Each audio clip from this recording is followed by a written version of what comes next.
peuple vietnamien est un. Les rivières peuvent s'assécher, les montagnes s'éroder, mais cette vérité ne changera jamais. 2. Le peuple vietnamien aime profondément l'indépendance, la liberté et la paix, mais face à l'invasion des États-Unis, ils se sont levés, unis comme un seul homme. 3. L'esprit patriotique est comme un trésor précieux. Parfois, il est exposé dans une vitrine, dans un vase en cristal, clair et visible, mais parfois, il est caché secrètement dans un coffre.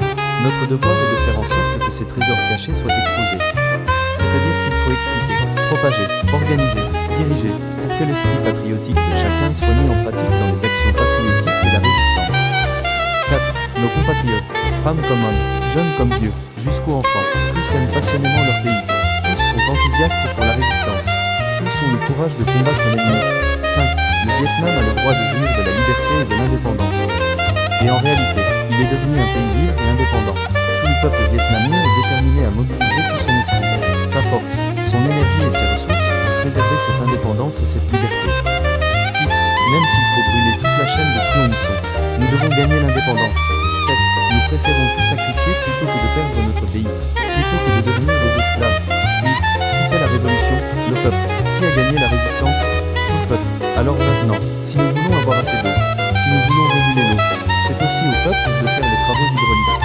9. Pour gagner l'amour du peuple, pour gagner leur cœur, tout ce qui est bénéfique pour le peuple doit être fait de toutes nos forces. Tout ce qui est nuisible doit être évité.